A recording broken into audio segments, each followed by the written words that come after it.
Welcome back to Library's YouTube channel. In today's class, we'll learn how to make this beautiful draped sleeve on an off-shoulder blouse. So I used an organza fabric for this, and I draped this on a basic bustier blouse that I already have. It's an off-shoulder blouse. It's a very simple tutorial and it is beginner friendly. This is what you like to learn. At least stay tuned to the end of this tutorial. Thank you. Okay, so the first thing you need to note is the measurement of where you want to put this. So this should be is on the shoulder area. As you can see, it just falls on the shoulder, on the armhole area. So you can just measure from the back like this, then you take it all over to the front. But the best method is just for you to cut it in excess, and by the time you're finished with draping it, you just drape it to your mannequin, or you just test it directly on your clients for perfect fit. But in the absence of that, you can just measure what you have here now, and then we'll be using this tentative 14 or 15 inches for our length. So the length you are working with is 14 inches, and the width can be as long as you want. Okay, so this width is entirely dependent on how full you want this to be, and I'll be doubling my organza. So you can imagine the amount of fabric that I will need. But I just have a fabric of 60 inches here. This is an organza fabric and it's 60 inches in length. So this is what I have, and this is what I'll be using.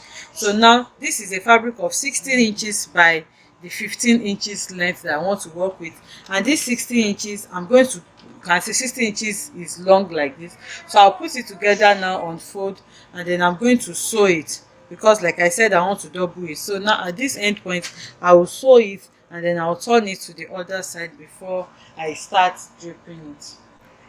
So I've gone ahead to sew this now. As you can see, after sewing it, I'm just going to turn it out.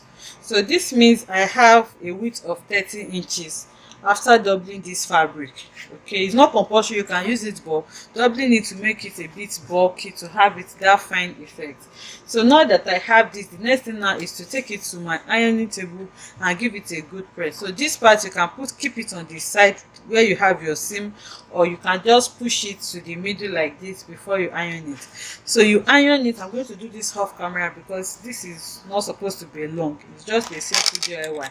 So now you iron it flat. After ironing it, you start draping it. Okay, so so now to drape it from one end, now you start draping it. You fold it, you iron, then you fold it again and iron, you fold it and iron. But just make sure that your folding is like half inch, so that it will be tiny. The tinier it is, the finer and fuller effect you will get. So you just fold this like this and iron. But for the purpose of this tutorial, I'll just be folding it by maybe 1 inch and then iron it, so that I can do this on time. So now you plug your iron. You make sure it's very hot, but not too hot, because this is an organza fabric and you don't want to burn your fabric.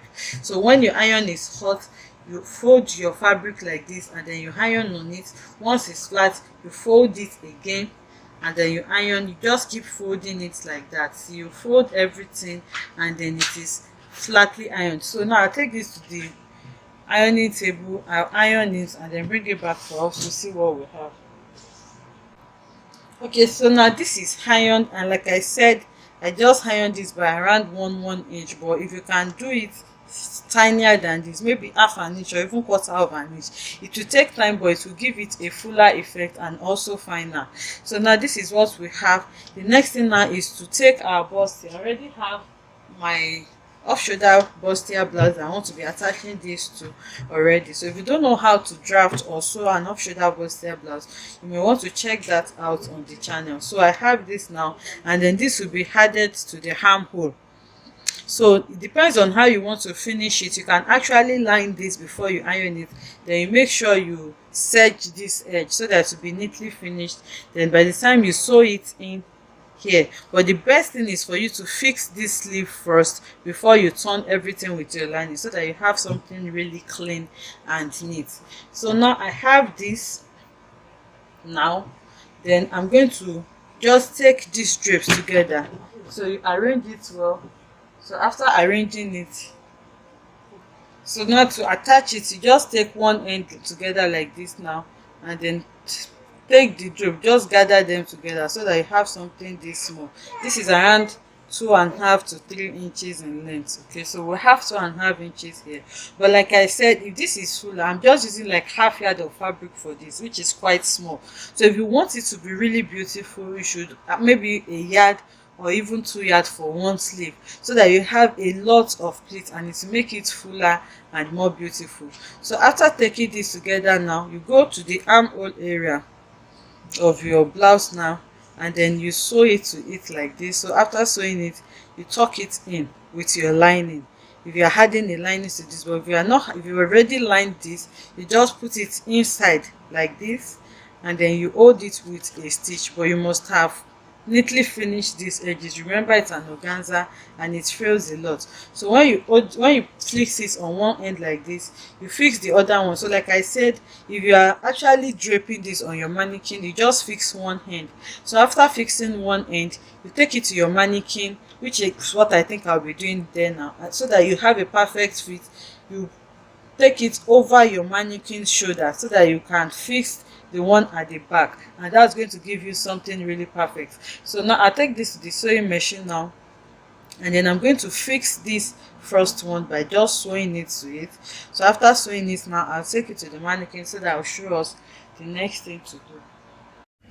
Okay, so I'm gonna have to sew this on one side of my arm also. This is the front. If I fold it, I'm sure we will see what I'm doing well.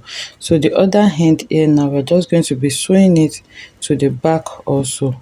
And after sewing it to the back, you have something like this. And then once the arm go through here, you can spread it out to form any design that you want. Okay, so now I'm doing it for the purpose of those that may not want to do theirs on the mannequin, but I would prefer to drape it on a mannequin, like I said, so that I'll have something perfect. So now let's go over to the mannequin now to drape this so that we'll see what it looks like. This is what the front looks like now. So now you just take this to the back, like I said, and then you sew this to your back, just the way we did for the front. That was why I said when we were drafting that you should make this longer, so that by the time you finish dripping it, you cut off the excess that you don't want. So you don't want this back to be too flat, the shoulder point to be too flat now. So I'm just going to raise it up a bit so that I can give me room to spread it out as I want. So after raising it like that, what I have here now, I'm just going to tuck it in, and the same way I sewed the front, I'll go ahead now and stitch this back also. Anyhow you want to stitch it, maybe you want to stitch it in a way that you had your lining, or you just want to insert it into it. So I'll just pin this now so that I can show us how I'm going to spread it. But you can see how I'm passing this to the back, and from the side view, this is what we have. So you can actually leave your sleeve to be hanging on top of it like this, or you can just spread it out. So like I was saying, if this were to be very full, it's going to be really fine compared to what we have here, because this is just a tutorial and I use around just half yard for this. But if you are doing yours, you can consider using maybe one full yard to get it, so that you have many pleats, and then you can have something that is going to drip even up to your elbow area, if that is what you want. But this is just half yard, so this is what this is giving me. And you should make sure that your pleats are as tiny as possible. So I have just around 1 inch interval between my pleats. So once it is tiny, it will give it a more fuller effect. So I've pinned this to the back now. I just want to show us what I can do with this. So I can just spread it anyhow I want. You can see the way I'm spreading this to give this. And what the mannequin also helps is that any gaping that you may have here, it helps you to tuck it in, okay? Because of the shape, because this fabric is just cutting straight, I did not shape it to the like the way the armhole is shaped. So if you have any gaping now, immediately you will notice it and go ahead and shape it on your main fabric before you fix it to your body, so that you won't have any issues there. So now you can adjust this anyhow you want, okay? And adjust this up to your elbow area, but once you spread this too much, it's not going to be so full. You may be seeing your hand because of the fullness that we have here. It's not so full, but in your own case, if you see something bigger, you'll be able to spread it enough and still have that full effect that you are looking for.